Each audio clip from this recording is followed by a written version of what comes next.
বছরটি ছিল 1947। ভারতবর্ষ তখন দ্বিখণ্ডিত হওয়ার দ্বার প্রান্তে। ব্রিটিশ শাসনের অবসান, হিন্দু মুসলিম বিভাজন আর এক অনিশ্চিত ভবিষ্যতের দিকে এগিয়ে চলেছে গোটা উপমহাদেশ। ঠিক সেই সময় একটি ছোট্ট জেলা সিলেট দাঁড়ায় একটি বিশাল ঐতিহাসিক সিদ্ধান্তের মুখে।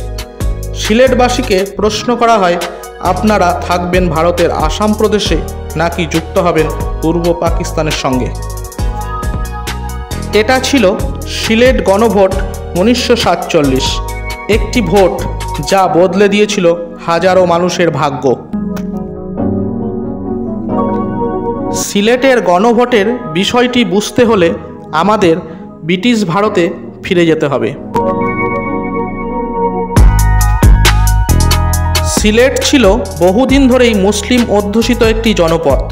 ব্রিটিশরা 1874 সালে সিলেটকে বাংলা থেকে বিচ্ছিন্ন করে যুক্ত করে আসাম প্রদেশের সাথে। বহু মানুষ তখন এই সিদ্ধান্তে অসন্তুষ্ট ছিল, কারণ ভাষা, সংস্কৃতি ও পরিচয় সব দিক থেকেই সিলেটের সঙ্গে বাংলা ছিল গভীরভাবে জড়িত।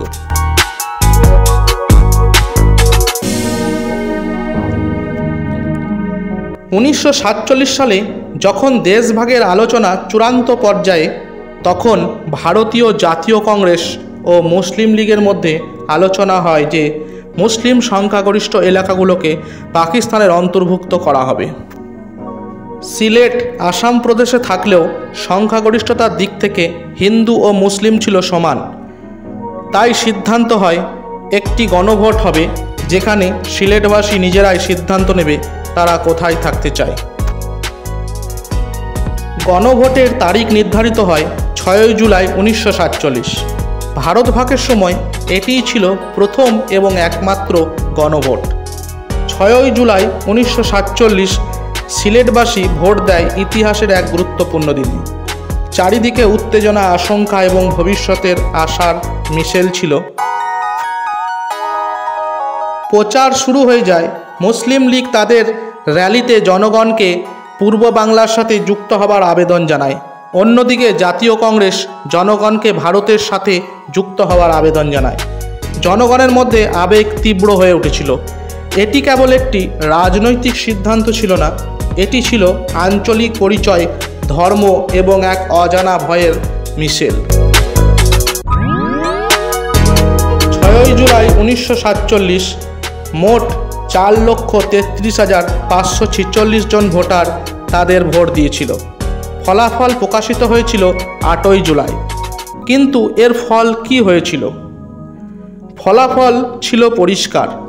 প্রায় 56.7% মানুষ পাকিস্তানের পক্ষে ভোট দেয়। এর ফলে সিলেট জেলার বেশিরভাগ অংশ যুক্ত হয় পূর্ব পাকিস্তানের সঙ্গে, যা আজকের বাংলাদেশ। তবে করিমগঞ্জ, যেটি ছিল হিন্দু সংখ্যাগরিষ্ঠ এলাকা, তা থেকে যায় ভারতে। এই করিমগঞ্জ ভারতে যুক্ত হওয়া নিয়ে আপনাদের কিছু মন্তব্য থাকলে অবশ্যই কমেন্ট করে জানান।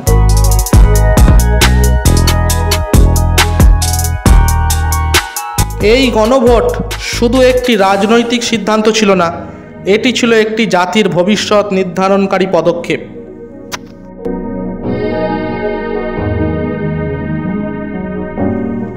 সিলেটের এই ঐতিহাসিক গণভোট হাজারো মানুষের জীবন পাল্টে দিয়েছিল। অনেক পরিবার বিচ্ছিন্ন হয়, কেউ ভারতে থেকে যায়, কেউ চলে যায় পূর্ব পাকিস্তানে। আজ যদিও সিলেট বাংলাদেশের অংশ, কিন্তু এর জটিল অতীত এখনও সেখানকার জনগণের মধ্যে প্রতিধ্বনিত হয়। আজও সিলেটবাসী মনে রাখে সেই দিনটিকে, যখন তারা নিজের ভবিষ্যৎ নিজেরাই নির্ধারণ করেছিল।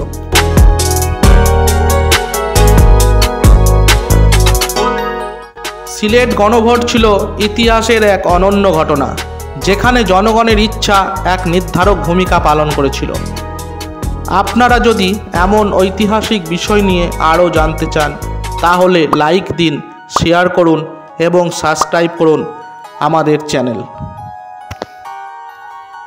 সিলেট গণভোট নিয়ে আপনাদের যদি কোনো মন্তব্য থাকে তবে কমেন্টে জানান। সিলেট জেলার একটি অংশ করিমগঞ্জ কি ভারতের সঙ্গে যুক্ত হওয়া ঠিক হয়েছে? নাকি পূর্ব পাকিস্তানে যাওয়া উচিত ছিল? আপনাদের কি মনে হয়? কমেন্ট করে অবশ্যই জানান।